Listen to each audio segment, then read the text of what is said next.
ناظرین، افسوس صد افسوس، 57 ملکوں مسلمان ملکوں کے حکمران اکٹھے ہو کے کچھ ایسا نہیں کر سکے کہ جس پر مسلمان قوم کو کوئی فخر کیا ہونا ہے، کوئی اطمینان ہی ہو جاتا۔ لیکن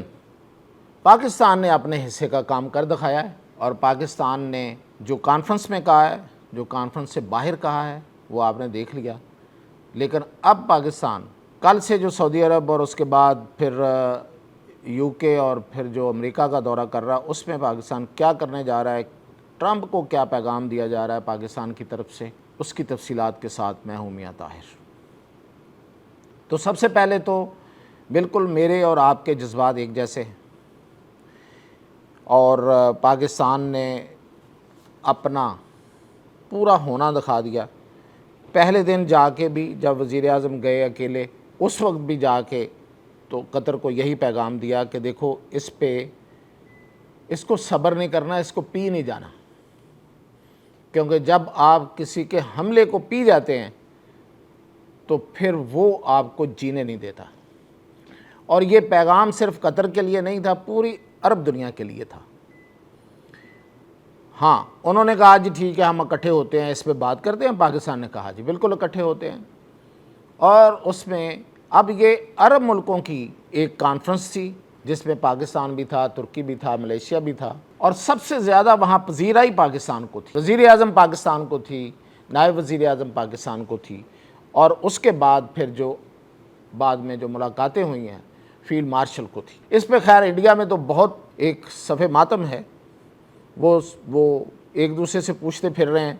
کہ یہ کانفرنس تو عربوں کی تھی، تو اس میں پاکستان بھی تھا، اور پاکستان کو ہی سارے مل رہے تھے، پاکستان کو ہی سارے اٹھ کے اس کا استقبال کر رہے تھے۔ تو یہ ایک جلن بھی تھی، لیکن یہ ایک ایسے سوال کا جواب بھی تھا جو وہ اکثر اپنے غرور میں اٹھاتے ہیں کہ پاکستان کے پاس آخر ہے کیا۔ تو یہ ہے پاکستان۔ اگر پوری دنیا اس کو اٹھ کے ملتی ہے، خاص طور پہ اب تو پوری مسلم ورلڈ جو ہے وہ اٹھ کے ملتے ہیں، اور وہ اپنا پاکستان کے ساتھ کھڑے ہونے میں اپنا فخر محسوس کرتے ہیں، تو پھر پاکستان ہے، اور جو ہے وہ اب پوری دنیا جانتی ہے۔ لیکن اب باتیں ہیں کہ اب دیکھیں، پاکستان نے، ترکی نے، ایران نے، ملیشیا نے مل کے کوشش کی کہ کوئی ایسا task force, military task force بن جائے کہ جو خاص طور پہ دیکھیں، ہم کوئی شوق میں جنگ کرنے والے نہیں ہیں، ہم کوئی اپنے مسلز دکھانے کے لیے جنگ تھوڑا کرنا چاہتے ہیں، ہم تو مظلوموں کی حفاظت کی بات کر رہے ہیں، غزہ کے اور فلسطین کے مظلوموں کی بات کر رہے ہیں، بیت المقدس کی حفاظت کی بات کر رہے ہیں، خانہ کعبہ اور مدینہ المنورہ کی حفاظت کی بات کر رہے ہیں، مسلم امہ کی جو غیرت اور حمیت ہے اس کو بچانے کی بات کر رہے ہیں، مسلم امہ کو کسی ذلت سے اور رسوائی سے بچانے کی بات کر رہے ہیں۔ کوئی جنگ شوقیہ جنگ نہیں ہے، اور نہ کوئی جنگ مانگتا ہے، نہ کوئی جنگ مانگنی چاہیے۔ یہ ہمارے رسول اللہ صلی اللہ علیہ وسلم کا بھی یہ ہمارے لیے تعلیم ہے، ہمارے دین کی تعلیم ہے۔ لیکن اپنی حفاظت کے لیے نہ لڑنا، یہ بہت بڑی غفلت ہے اور بہت بڑا جرم ہے۔ دنیا، انسانیت اور معاشروں میں اور دین میں، ہر جگہ یہ جو 57 ملکوں کی ہوئی ہے، کیا اس میں اتنا نہیں کر سکتے تھے کہ آپ کہتے کہ ہم اسرائیل کی حدود بند کر دیتے ہیں، ہم اسرائیل کا بائیکاٹ کر دیتے ہیں، ہم اسرائیل کے ساتھ بزنس بند کر دیتے ہیں، ہم اسرائیل کا ٹوٹل بائیکاٹ کر رہے ہیں۔ آپ صرف اور صرف، یہ میں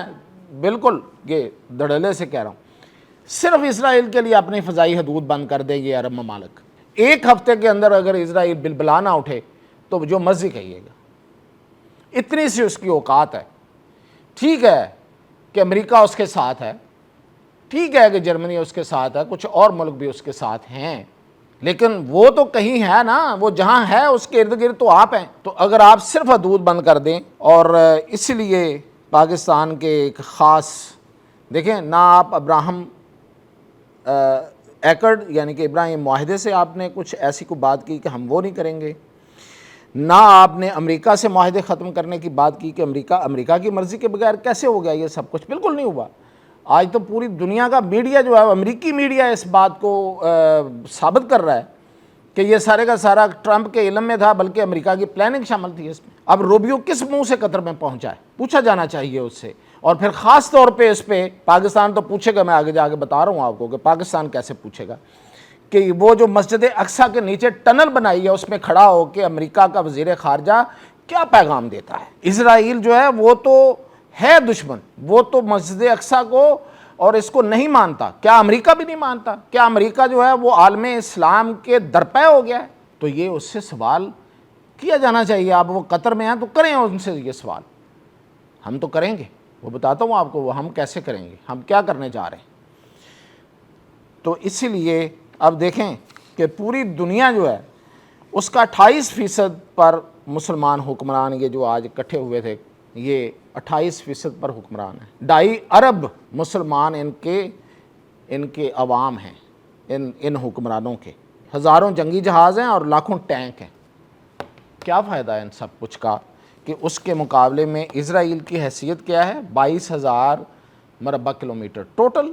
اور وہ بھی وہ علاقہ جو اس نے ہتھیار کے چوری کر کے رکھا ہوا ہے اپنے پاس، یہ اس کی ٹوٹل اوقات، اور 9 لاکھ اس کے 8 لاکھ 9 لاکھ اسرائیلی ہیں، اور ان کے مقابلے میں ہم کچھ بھی نہیں کر پائے۔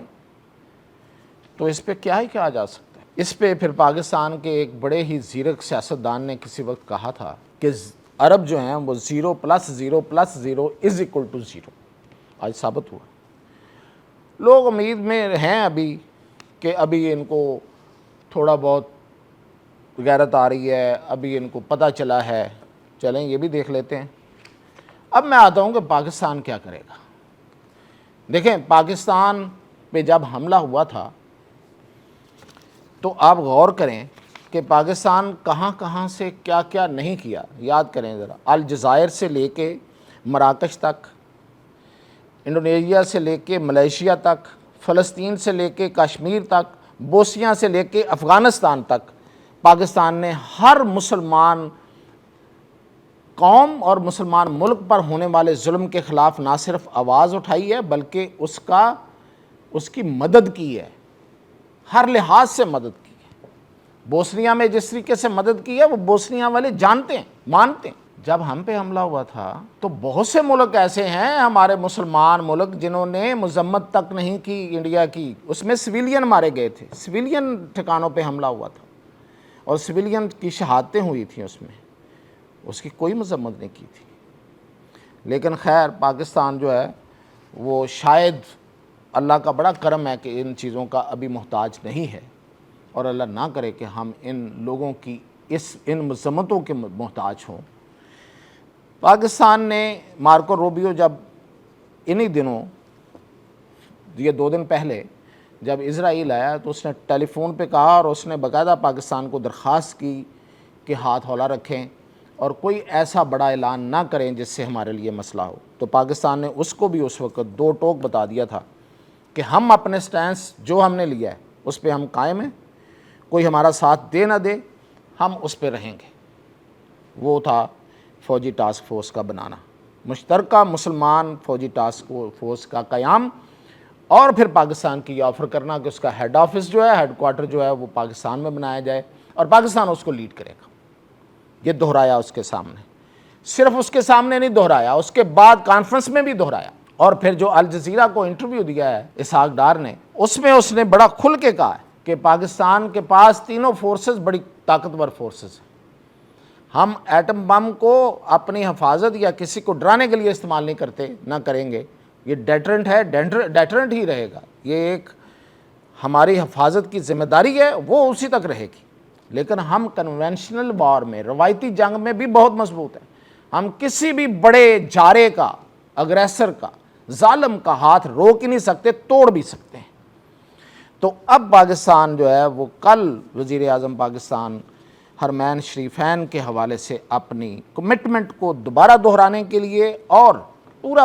پلان لے کے جا رہے ہیں محمد بن سلمان کے پاس سعودی عرب میں، اور ان کو بتائیں گے کہ دیکھیں یہ تو ہماری ذمہ داری ہے، یہ ہم پوری کریں گے،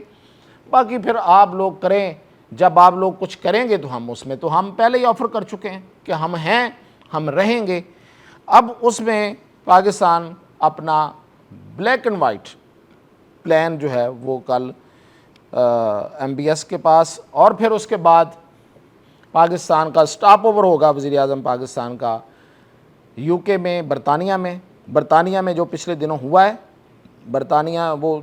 تھوڑا سا ذکر کرتا ہوں، اس کی تفصیلات بعد میں بتاؤں گا کہ برطانیہ کا جو سٹینس بن رہا تھا، کیونکہ وہاں پہ بھی ایک لیفٹ کی گورنمنٹ ہے اور پوری دنیا میں امریکہ لیفٹ کی حکومتوں کے پیچھے پڑا ہوا ہے، جیسے نیپال میں اس نے الٹا کے رکھ دیا ہے، تو وہ جو سٹینس لینے کی طرف جا رہا ہے برطانیہ کہ وہ فلسطین کے لیے، اس کو ڈرانے کے لیے وہاں پہ جو 1.5 لاکھ انہوں نے نسل پرست نکالے، اور جس طریقے سے وہاں جو تقریریں ہوئیں اور اسلام دشمن تقریریں ہوئیں وہ سب نے دیکھ لیں۔ خیر، اب وہاں پہ برطانیہ میں رک کے ان کو بھی بتایا جائے گا، برطانیہ کو بھی، اور اس کے بعد پھر ٹرمپ سے ملاقات میں بھی کیا بتایا جائے گا۔ یہ دیکھیں، اس سے پہلے کیا ہوا تھا، ایران پہ حملہ ہوا، پاکستان کے فیلڈ مارشل کی ملاقات ٹرمپ کے ساتھ تھی، مین وائل سعودی عرب اور پاکستان کا موقف فیلڈ مارشل نے ٹرمپ کے سامنے رکھا، اور انہوں نے کہا کہ دیکھیں اس میں جو کرنا تھا آپ لوگوں نے وہ اس حد تک رکھا جائے، اس سے آگے اگر جائیں گے تو ہم آگے ہوں گے اور رجیم چینج نہیں ہوگی۔ ایران کی رجیم چینج کو پاکستان نے بچایا اور سعودی عرب پاکستان کے ساتھ، ورنہ یہ جو پاگل نیتن یاہو ہے، یہ اس نے میزائل وہاں پہ پھینک دیے تھے اور وہ رجیم ختم کرنے والا تھا۔ یہ تو ٹرمپ کو اس حد تک کلیئر کٹ میسج مل گیا تھا پاکستان کی طرف سے کہ پھر ٹرمپ نے گالی نکالنا پڑی اس کو، اس نے ٹرمپ کو، آپ کو یاد ہوگا، نیتن یاہو کو گالی نکالی تھی، پھر جا کے اس نے اپنا پروگرام جو ہے وہ ڈائیورٹ کیا اور رجیم چینج رک گئی۔ اب اگین پاکستان جو ہے وہ اپنا پیغام بڑی فارملی یہ بتائے گا، اور کہنا یہ ہے کہ بھئی مسجد اقصی کے حوالے سے، اور یہ جو روبیو نے یہ حرکت کی ہے، اس کو آپ اس کا ازالہ کریں۔ روبیو نے وہاں کھڑے ہو کے امریکہ کی موجودگی وہاں پہ ظاہر کی ہے، اور مسجد اقصی ہماری ریڈ لائن ہے، اور غزہ ہماری ریڈ لائن ہے، اور حرمین شریفین ہماری ریڈ لائن ہے۔ ان معاملات میں اگر آپ کوئی ایسی حرکت کا ساتھ بھی دیں گے تو پھر ہم سامنے ہوں گے، پھر جو ہوگا وہ دکھی جائے گی، اور یہ پیغام پہلے برطانیہ کو کلیئر کٹ پہنچایا جائے گا، اور اس کے بعد پھر ٹرمپ کے سامنے اور سعودی عرب ہے اس کا موقف ساتھ ہوگا۔ اور پاکستان کے اس موقف کی وجہ سے اگر آپ غور کریں تو اسرائیل میں بہت فرسٹریشن ہے اس وقت، اور خاص طور پہ نیتن یاہو فرسٹریٹڈ نظر آ رہا ہے، کیونکہ پاکستان کی وجہ سے صرف اور صرف فرسٹریشن ہے، باقی اس کے لیے کوئی پرابلم نہیں ہے۔ یہی وجہ ہے کہ پچھلے چند دنوں میں اس نے اپنے 2 سے 3 انٹرویوز میں پاکستان کا نام لیا ہے، اور پاکستان کو وہ اپنی طرف سے ڈرانے دمکانے کی انڈائریکٹ کوشش کر رہا ہے۔ تو بہرحال اب یہ پاکستان اپنا کردار جو ہے اس کو، یہ جا تو وزیر اعظم پاکستان اقوام متحدہ کی جنرل اسمبلی اس سے خطاب کرنے جا رہے ہیں، لیکن وہاں پہ ملاقات ضرور ہوگی، اور اس ملاقات میں 2 ٹوک پیغام دے دیا جائے گا۔ اجازت دیجیے۔